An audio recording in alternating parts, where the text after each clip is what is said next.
하나님, 우리 사순절 제5주의 시간을 보내고 있습니다. 하나님, 너무나 혼란스럽고 바쁜 가운데 우리가 주님을 바라보지 못한 때가 얼마나 많았는지요. 이 시간 주님 앞에 나와 우리의 죄들을 자복하고 회개하오니 우리를 용서하여 주시고 남은 사순절 기간 더욱 주님을 바라보며 더욱 말씀 안에 거하며 기도의 불을 꺼뜨리지 않고 하나님과 동행하는 귀한 청학교의 가족들 되게 하여 주시옵소서. 하나님, 질병으로 인해 나라와 또 세계가 많이 힘들고 어렵습니다. 하나님, 주신 이 어려움의 시간을 통해 우리의 스스로를 돌아볼 수 있게 하여 주시고 우리의 죄들을 돌이켜볼 수 있기 원합니다. 하나님, 우리가 교만하여서 오만방자하여서 주님을 인정하지 않고 주님을 부인하고 내가 잘 먹고 잘 살 수 있었던 건 내 힘이라고 내 능력이라고 자랑하며 살진 않았습니까? 주님, 이 나라와 세계를 용서하여 주시고 주님 앞에 다시 한번 겸손해지는 시간 되게 하여 주시옵소서. 특별히 교회와 그리스도인들 가운데 함께 하셔서 하나님께서 이들을 지키시고 세상의 빛으로서의 역할을 감당할 수 있도록 능력을 더하여 주시옵소서. 주님, 주님의 말씀은 진리입니다. 주님의 말씀은 능력입니다. 이 시간 설득하지 않겠습니다. 주의 말씀을 선포할 때에 능력으로 임하여 주시옵소서. 감사하신 예수님의 이름으로 기도합니다. 아멘. 할렐루야. 우리 한번 따라해 주시면 감사하겠습니다. 예수님만이 나의 구원이십니다. 예수님만이 나의 능력이십니다. 예수님만이 나의 소망이십니다. 아멘. 할렐루야. 여기 모인 우리 모두에게는 롤 모델이 있으실 것입니다. 유명한 위인들, 또 유명한 멘토들처럼 내가 닮고 싶은 사람, 또 내 인생에 깊은 영향을 주는 사람, 또 내가 따라가고 싶은 그런 삶을 사는 사람들을 우리는 롤 모델이라고 부르죠. 우리 각자에게는 각자가 좋아하는 또 그리고 존경하는 롤 모델들이 있을 것입니다.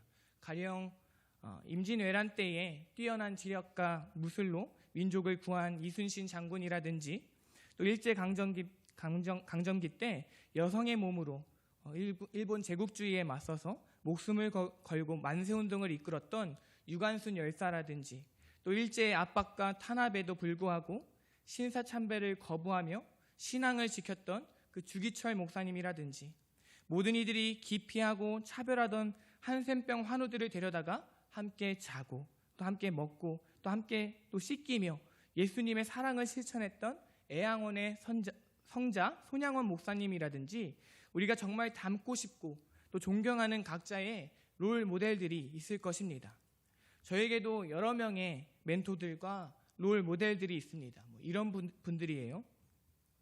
비록 하나뿐인 아들일지라도 하나님이 원하신다면 하나뿐인 아들까지도 아낌없이 드리려 했던 믿음의 조상 아브라함, 또 하나님께 예배하고 기도하는 자는 사자굴 속에 던지겠다는 그 왕의 협박과 명령에도 불구하고 하나님 섬기기를 그치지 아니하고 창문을 열고 하루에 3번 하나님께 기도드렸던 그 죽음을 두려워하지 않았던 순교자 정신의 다니엘, 또 성령의 충만함을 받아서 성령의 능력을 힘입어서 설교함으로써 하루에 3,000명을 회개시키고 주님께로 인도했던 베드로, 또 목이 베어 순교하기까지 주님을 증거하며 온 세계에 복음을 전하고 교회들을 개척했던 사도 바울, 그 밖에도 롤 모델 삼을 만한 성경 속 인물들을 다 말하자면 하루 종일 말해도 시간이 부족할 것입니다. 사무엘, 다윗, 이사야, 요한,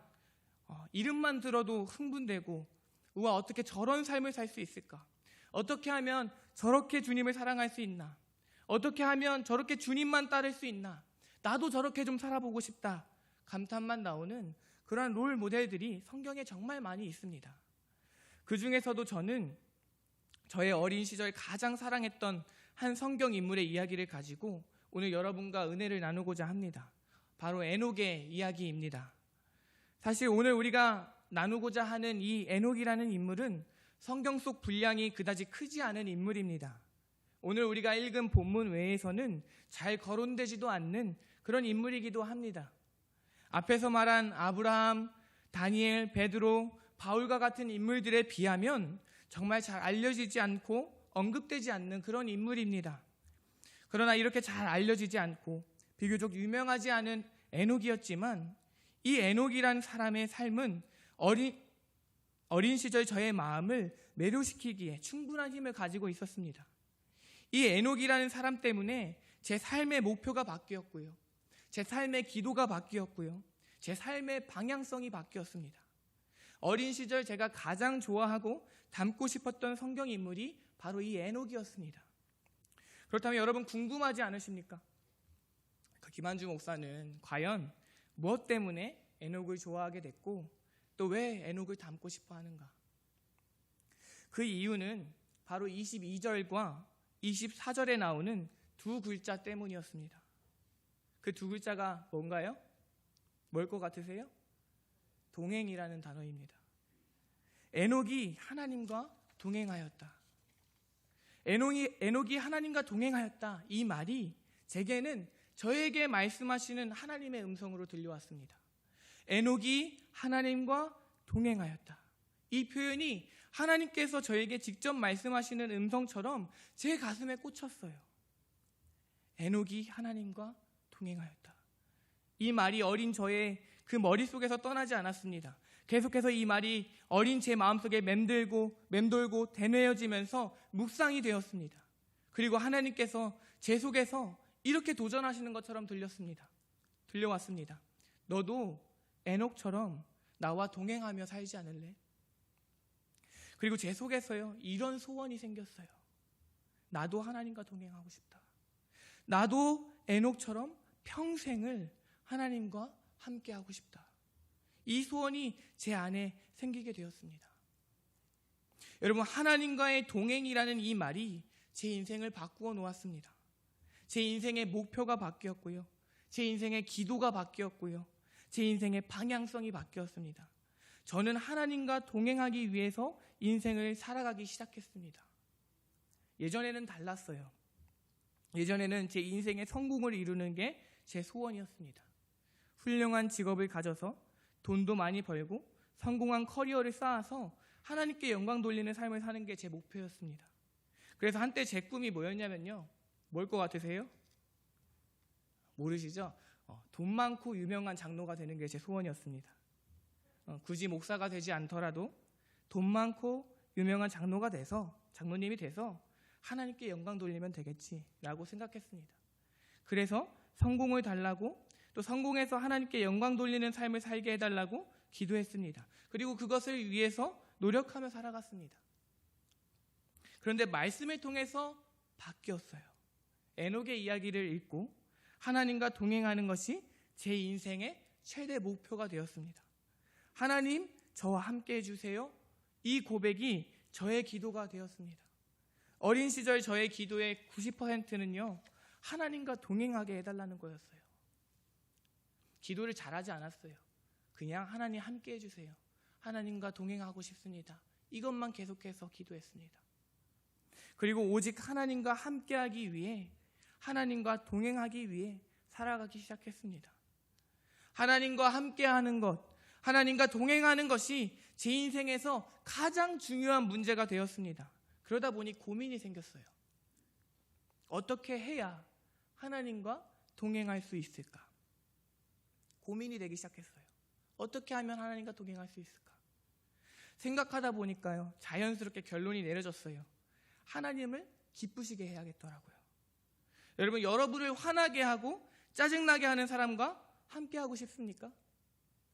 다 싫으시죠? 같이 있기도 싫고 보기도 싫잖아요. 그래서 나의 마음에 나와 대화가 통하고 나의 마음에 합한 사람, 나에게 기쁨이 되는 사람이 있으면 어떻고 싶습니까? 함께 하고 싶죠. 하나님도 마찬가지일 거라고 저도 생각이 됐어요. 하나님도 마찬가지일 것 같았습니다. 그래서 어린 저는요, 하나님을 기쁘시게 하기 위한 방법을 고민하기 시작했습니다. 그리고 고민하던 중에 말씀을 읽는 것과 기도하는 일이 하나님을 기쁘시게 하는 일이라는 생각을 하게 되었습니다. 그래서 저는 기도하기 시작했고요. 말씀을 읽기 시작했습니다. 하나님과 함께하고 싶은 마음에 하나님을 기쁘시게 하기 위한 그런 노력들이었습니다. 하나님과 함께하고 싶어서 하나님을 기쁘시게 하기 위해서 말씀을 읽고 기도하기 시작했어요. 말씀을 읽고 기도를 하면서 한 가지 변화가 생겼습니다. 그 변화는 무엇을 해야 하나님이 좋아하시고 기뻐하시는지 말씀을 통해 그리고 기도를 통해 더 잘 분별할 수 있게 되었고 더 잘 알게 되었다는 것입니다. 어떤 걸 하나님이 좋아하시는지 잘 알게 되었어요. 그렇지 않습니까? 우리가 관계할 때도 대화하고 그 사람과 함께 지내다 보면 그 사람을 더 많이 알게 되죠. 이 사람이 뭘 좋아하고 어떻게 하는 것을 기뻐하는지. 저도 하나님이 무엇을 해야 기뻐하고 무엇을 해야 좋아할지 알게 되더라고요. 그래서 그렇게 알게 된 것들을 하나 둘씩 실천하기 시작했습니다. 용서하기 싫은 친구를 용서하는 일. 비록 내가 잘못했다고 느껴지지 않아도 먼저 사과하고 용서를 구하는 일. 아무도 보지 않을지라도 정직하게 행동하는 일. 원망하고 불평하기보다는 감사하는 일. 누군가를 비난하기보다는 그 사람을 위해 축복하며 중보하는 일. 이런 것들이 말씀과 기도를 통해 배운 하나님이 기뻐하시는 행동들이었습니다. 그리고 이것들을 하나 둘씩 실천하기 시작했어요. 작은 것들이었지만요. 모두 다 하나님을 기쁘시게 하기 위한 것들이었고 하나님을 얻기 위한 것이었습니다. 사랑하는 성도 여러분, 이렇게 살아온 저의 지난 과거를 돌이켜보며 생각해 볼 때 감사한 것이 하나 있습니다. 감사한 것은 하나님께서 하나님과 함께하고 싶어하는 저의 이 간절한 마음을 아시고 하나님께서 저와 함께 하셨다는 것입니다. 밤이나 낮이나 저를 떠나지 않으시고 저를 사방으로 둘러싸시며 그 누구보다도 제 가까이서 주님은 저와 함께 하셨습니다. 사랑하는 성도 여러분, 주님이 저와 함께 하심으로 말미암아 제 삶에 얼마나 많은 축복을 누리게 되었는지 모릅니다. 주님이 저와 함께 하심으로 말미암아 제 삶에 얼마나 많은 은혜의 열매들이 맺히게 되었는지 모릅니다. 주님이 저와 함께 하심으로 말미암아 제가 누리게 된 가장 큰 복은 살아계신 하나님의 존재를 날마다 경험하며 살아왔다는 것입니다. 일상 중에 주님의 풍성한 임재를 누리게 되었습니다.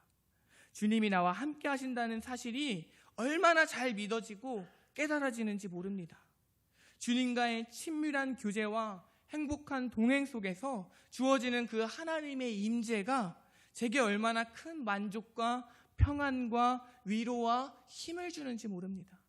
주님의 그 함께 하심이 제게 아주 큰 소망을 주었습니다.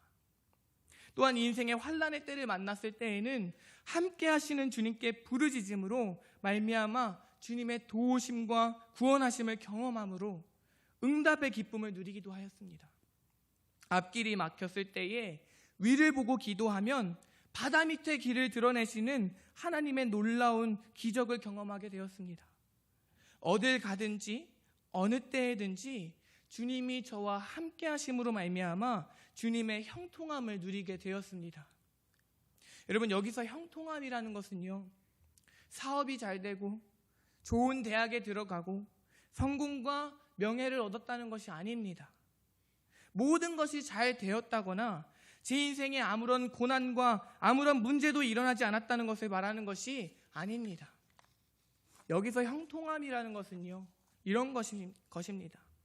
사도 바울처럼 가난할 때나 풍성할 때나 주님 안에서 일체의 만족을 누리게 되는 것이고, 다윗처럼 푸른 초장에서나 사망의 음침한 골짜기에서나 어떤 두려움도 없이 주께서 나의 목자 되시고 나와 함께 하심으로 말미암아 평안을 누리고 부족함 없음을 고백할 수 있게 되었다는 것입니다.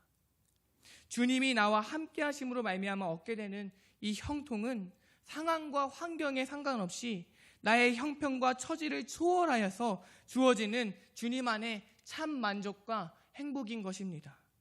사랑하는 성도 여러분, 오늘 이 만족과 행복이, 이 형통함이 여러분의 것이 되기를 축복합니다.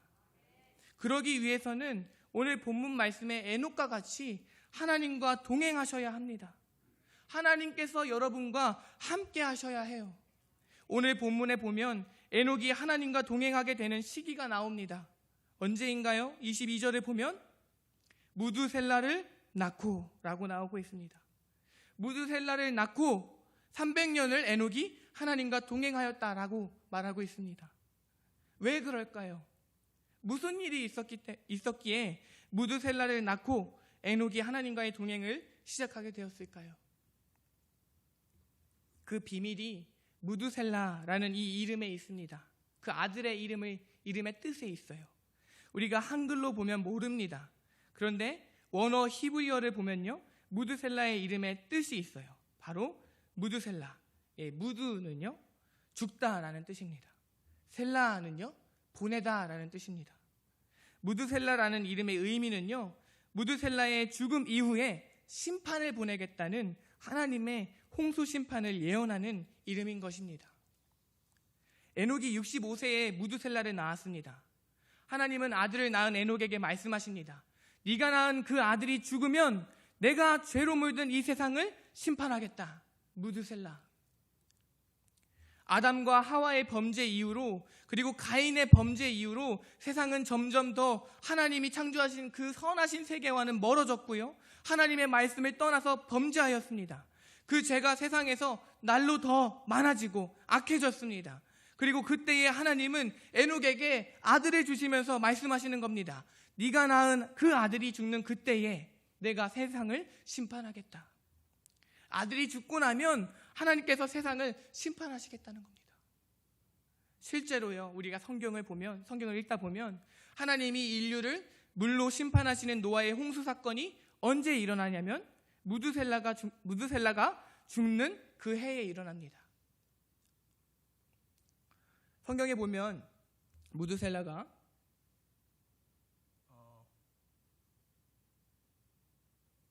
969세를 살고 죽었다고 그래요. 그리고 그 죽는 해에 홍수 사건이 일어나요. 근데 우리가 여기서도 하나님의 성품을 알 수 있는 것은요, 무드셀라는 성경 속에서 제일 오래 살았던 인물입니다. 하나님은 심판을 미루고 계셨다는 거예요. 왜요? 이 세상을 사랑하셔서 그들이 돌아오기를 원하셨기 때문인 것입니다. 그러나 결국엔 돌아오지 않았고 악해져가는 세상을 무드셀라가 죽는 그 해에 심판하십니다. 자, 그럼 다시 본문으로 돌아와서요, 에녹이 왜 무드셀라를 낳고 하나님과 동행할 수밖에 없는지 이해가 좀 가세요? 에녹이 아들 무드셀라를 볼 때마다 무슨 생각을 할 것 같으세요? 하나님이 세상을 심판하신다. 하나님께서 죄로 물든 이 세상을 심판하신다는 것입니다. 언제요? 이 아이가 죽을 때요. 근데 여러분, 아들이 언제 죽을지 알았을까요? 몰랐을까요? 몰랐겠죠. 그러니 혹여나 무드셀라가 길을 걷다가 넘어져서 크게 다치기라도 하면, 혹은 무드셀라가 심한 열이라도 나는 그날에는 에녹이 얼마나 긴장했겠어요. 주님이 오시려나? 주님이 심판하시려나? 무드셀라를 낳은 후 에녹 안에는 하나님께서 세상의 죄로 인해 심판하신다는 그 분명한 경각심이 항상 있었습니다. 그리고 그렇기에 에녹은 세상 죄를 멀리하고 하나님과 동행하는 삶을 살기로 선택했던 것입니다. 시대를 분별하고 하나님과의 동행하는 삶에 온 힘을 쏟았던 것입니다. 사랑하는 성도 여러분, 오늘 우리에게도 에녹과 같은 시대를 분별하는 지혜가 필요합니다. 에녹과 같이 시대를 분별하여 세상 죄를 멀리하고 하나님과의 거룩한 동행을 시작할 때임을 깨닫는 그 지혜가 우리에게 필요한 것입니다. 사랑하는 성도 여러분, 우리가 사는 이 시대를 분별해야 합니다. 우리가 사는 이 시대가 얼마나 악합니까? 이번 주 우리 모두는요, 그 조주빈의 성범죄를 뉴스를 통해서 접하셨을 것입니다. 그 얼마나 극악무도한 짓입니까? 미성년 학생을 협박해서 온갖 성착취를 자행한 악마의 짓을 행하지 않았습니까? 근데 놀라운 것은요, 제가 조주빈의 인터뷰하는 영상을 봤는데 피해 여성들한테는 전혀 죄책감도 가지고 있지 않더군요. 죄의 양심이 마비된 것입니다. 근데 여러분, 우리를 더 슬프게 하는 것은요, 그 죄가 단순히 조주빈 개인의 일탈이 아니라 그 영상을 돈 주고 사서 본 26만 명의 대한민국 남성들이 함께 탐닉한 범죄라는 것입니다. 근데 여러분, 과연 26만 명뿐일까요? 사랑하는 성도 여러분, 시대를 분별해야 합니다. 오늘 우리가 사는 이 시대가 어떤 시대인 줄 알아야 합니다. 불법이 성행하고 사랑이 식어지고 사람들이 오만방자하여 하나님과 그의 아들 예수를 부인하고 조롱하고 죄를 지어도 죄인 줄 모르고 죄에 죄를 더하고 사는 이 시대가 오늘날의 시대인 것입니다. 우리가 똑똑히 알아야 할 것은 우리 예수님 다시 오신다는 것입니다. 첫 번째 이 땅에 주님께서 오실 때는 2000년 전에 오실 때는 우리 죄를 속하기 위한 구원자의 모습으로 오셨습니다. 그러나 다시 오시는 이 예수님의 모습은요, 재림하시는 예수님의 모습은요, 이 세상 죄를 공의로 심판하시는 주님이심을 우리가 깨달아야 합니다. 주님이 오시는 그 날과 그때는 아무도 모릅니다. 그러나 그때가 임박하였다는 것은 우리가 말씀을 통해 알 수 있어요. 우리 주님께서는 마지막 때에 무슨 일이 벌어질지 성경을 통해 우리에게 예언하셨습니다. 우리 말씀 앞에 띄워주세요. 누가복음 21장 8절입니다. 우리 함께 읽겠습니다. 시작. 이르시되 미혹을 받지 않도록 주의하라. 많은 사람이 내 이름으로 와서 이르되 내가 그라하며 때가 가까이 왔다 하겠으나 그들을 따르지 말라. 아멘. 많은 사람이 내 이름으로 와서 이르되 내가 그라하며. 제가 얼핏 들었는데 정확하진 않습니다만 우리 대한민국에만 하나님이 50명이고 예수님이 20명이라는 그 뉴스를 본 적이 있어요. 사이비 종교들이죠. 내가 그라, 내가 예수다, 내가 재림 예수다. 마지막 때에 일어날 일들이라는 것입니다. 또 하나 찾아보겠습니다. 21장 10절에서 13절, 누가복음 21장 10절에서 13절 띄워주십시오.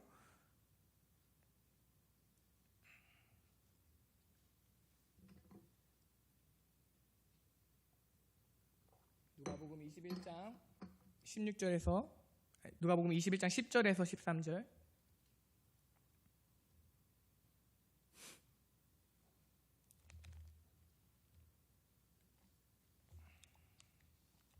찾았으면 띄워주세요.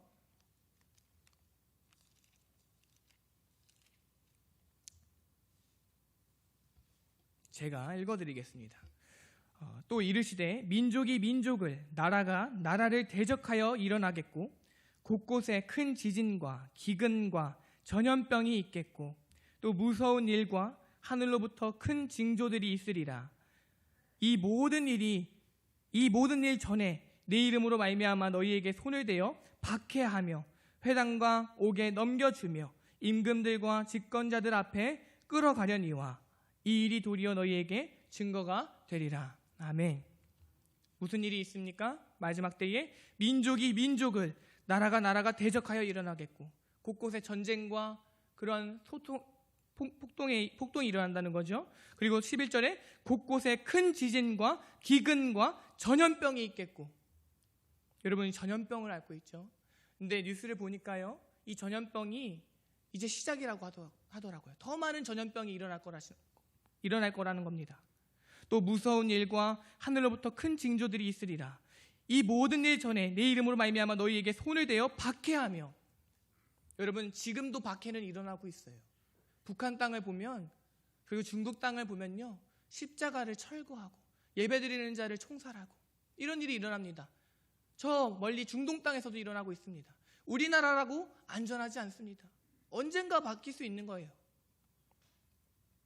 그러나 이 일을 볼 때 우리가 도리어 증거가 된다는 것입니다. 마지막 때 주님이 오실 때가 임박했다는 증거가 된다는 것입니다. 21장 16절 17절을 한 번 더 보면요, 21장 16, 17절을 보면 이런 일이 있습니다. 함께 읽겠습니다. 시작. 심지어 부모와 형제와 친척과 벗이 너희를 넘겨주어 너희 중에 몇을 죽이게 하겠고 또 너희가 내 이름으로 말미암아 모든 사람에게 미움을 받을 것이나. 사랑하는 성도 여러분, 우리가 살아가는 이 시대가 마지막 때임을 알아야 하는 것입니다. 주님의 심판의 때가 가까웠음을 우리가 깨달아야 하는 것입니다. 주님께서는 앞서 읽은 그러한 일들을 보거든 하나님의 나라가 가까이 왔음을 알라고 누가복음 21장 31절에 말씀하셨습니다. 이런 일들을 보거든 하나님 나라가 가까이 왔음을 알아라. 그러므로 사랑하는 성도 여러분, 우리에게는 에녹과 같이 시대를 분별하는 지혜가 필요합니다. 에녹이 죄로 물든 이 세상에 하나님의 심판이 가까웠음을 보고 이 세상 죄를 떠나서 하나님과 동행하기에 힘썼듯이 오늘 우리도 이 세상이 악함으로 인한 심판이 멀지 않았음을 깨닫고 죄를 떠나서 하나님과 동행하기에 힘써야 될 줄 믿습니다. 사랑하는 성도 여러분, 두려워하지 마십시오. 하나님과 동행하는 일은 두렵거나 어려운 일이 아닙니다. 우리 주님은 여러분에게 무거운 멍에를 씌우시는 분이 아니십니다. 여러분이 감당 못할 일을 주고서 그것을 하라는 분이 아니에요. 우리 주님의 멍에는 쉽고 가볍습니다. 주님과 동행하는 일은 기쁘고 즐거운 일인 것입니다. 아주 복된 것입니다. 우리가 그 기쁨과 즐거움을 맛보아서 알아야 합니다. 주님의 선하심을 맛보아 알라 하지 않았습니까? 그리고 주님이 나와 함께하지 않으시면 어떡하지? 이런 염려도 하지 마세요, 여러분. 이건 믿는 자에게 합당한 고민이 아닙니다. 주님이 우리에게 언약의 말씀을 이미 주셨어요. 마태복음 28장 20절입니다. 함께 읽겠습니다. 앞에 보시고 읽겠습니다. 내가 너희에게 분부한 모든 것을 가르쳐 지키게 하라. 볼지어다 내가 세상 끝날까지 너희와 항상 함께 있으리라 하시니라. 아멘. 이 말씀은 예수를 나의 구주로 시인하고 고백하는 모든 이들에게 주어진 언약의 말씀입니다. 주님이 우리와 함께 하십니다. 그러니 우리가 해야 할 일은 주님이 우리와 함께 하시는지에 대한 염려가 아니라 함께 하시는 주님을, 이미 함께하고 계시는 그 주님을 의식하고 의지하는 일입니다. 주님을 의식하고 의지한다는 것은 어려운 게 아니고 이런 거예요. 예를 들어서 이런 겁니다. 아침에 일어나서 주님께 문안 인사를 하는 거죠. 눈을 뜨자마자 주님, 좋은 아침입니다. 오늘 하루를 주심에 감사합니다. 오늘 이 하루도 주님과 동행하는 하루 되게 하옵소서. 출근하는 운전대를 붙잡고도 주님과 대화를 나누는 거예요. 이런 거예요. 주님, 오늘 날씨가 매우 좋습니다. 제가 운전대를 잡고 운전하는 것처럼 주님께서 제 인생의 핸들을 붙잡아 주시고 인도해 주세요. 직장에서 일을 하면서도 함께 하시는 주님을 바라보는 거예요. 주님, 제가 하는 이 모든 일이 하기 싫고 먹고 살기 위한 나의 업무가 아니라 주님의 나라 위하여 쓰임받는 영광된 일이 되게 해주세요. 삶 속에서 주님과 동행하는 것입니다. 또한 삶 가운데 마주하는 수많은 선택 가운데 주님께 여쭙고 주님께 순종하고 때로는 인생의 풍랑 앞에서 그 풍랑이 몰아닥칠 때에는 우리의 피난처 되시는 주님 앞에 도움을 구하며 피하는 것입니다. 이것이 주님과 함께하는 삶이요, 주님을 의식하는 삶인 것입니다. 사랑하는 성도 여러분, 주님과 함께하는 삶, 주님을 바라보는 눈이 뜨이는 삶을 사시기를 축복합니다. 무엇보다 주님과 동행하는 그 일은 기본적으로 기도하고 말씀을 가까이 하는 이 행복한 습관에서 비롯됨을 깨닫고 기도와 말씀에도 힘쓰시는 여러분 되시기를 축복합니다. 우리가 이렇게 살아갈 때 은밀한 죄의 습관은 끊어지고 거룩한 천국을 향한 하나님과 동행의 길을 걸을 수 있을 줄 믿습니다. 말씀을 마무리하면서요, 대한민국의 코로나가 닥친 이후로 교회 안에서 참 많은 변화가 일어나고 있죠. 많은 예배가 사라졌고요. 수요 예배, 새벽 예배, 금요 예배, 소그룹 모임, 속회부터 해가지고 많은 예배가 사라졌고요. 주일 예배도 영상으로 대체되는 그러한 실상입니다.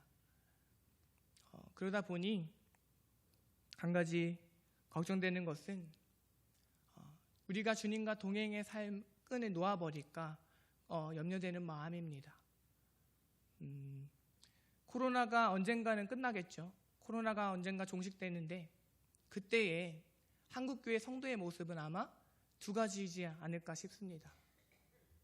주님과 동행을 하는 훈련과 그 습관 속에 있던 사람들은 집에서라도 예배하고, 우리가 예배 자리에 나오지 못하더라도 그 시간에 주님 앞에 무릎 꿇고 있던 사람들은 이 예배 자리에 다시 모이는 것이 가능해졌을 때 더욱더 감격의 예배와 더욱더 뜨거운 예배와 더욱더 능력의 예배를 드릴 수 있을 것입니다. 그러나 지금 이 예배가 사라지는 가운데 집에서 예배하기를 또 혼자서 주님과 함께하는 시간을 포기했던 사람들은 다시 모이는 그날이 왔을 때에 적응하지 못할 거예요. 하나님 앞에 헌신했던 그 삶을 잃어버리게 될 것입니다. 무기력해지고 하기 싫고 귀찮고 어려워지는 부적응자가 될 것입니다. 우리가 모이지 못한다 한들 예배의 끈, 주님과 동행하는 끈을 놓아서는 안 되는 것입니다. 주님과의 동행의 훈련이 우리를 이기는 성도로 만드는 것입니다. 이 동행의 습관, 동행의 삶이 여러분의 삶이 되기를 축복합니다. 우리 주와 같이 길 가는 것 찬송가 430장 찬송하시겠습니다. 찬송가 430장 주와 같이 길 가는 것 찬송하시겠습니다. 주와 같이 길 가는 것 즐거운 일 아닌가. 우리 주님 걸어가신 발자취를 밟겠네. 한 걸음 한 걸음 주 예수와 함께 날마다 날마다 우리 걸어가리.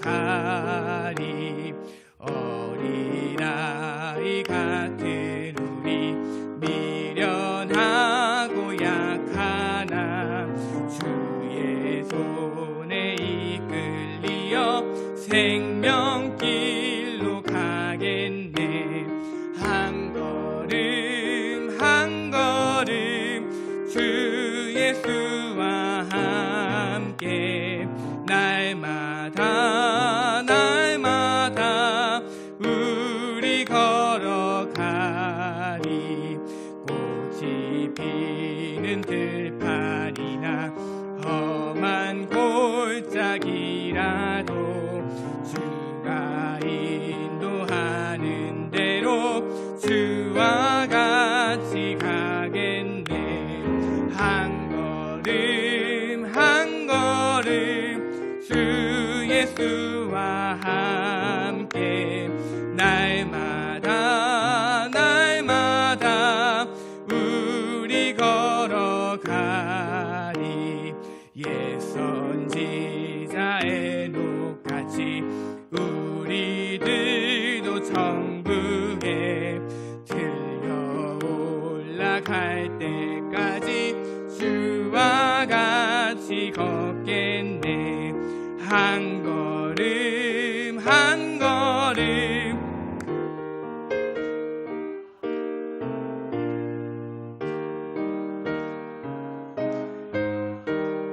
우리 걸어가리. 아멘. 이 시간 우리 큰 목소리는 아니더라도 각자의 자리에서 기도하며 나아가면 좋겠습니다. 주님, 우리에게 시대를 분별할 수 있는 지혜를 주시옵소서. 시대를 분별하고 하나님과 동행하기를 선택했던 에녹처럼 우리의 삶 가운데 주님을 바라보고 의식하며 주님과 동행하는 삶을 살기 원합니다. 이 기도 제목 가지고 우리 주여 한번 부르시고 함께 기도합시다. 주여 하나님 감사합니다. 이 시간 사랑하는 성도들과 함께 주님의 이름을 부르며 기도합니다.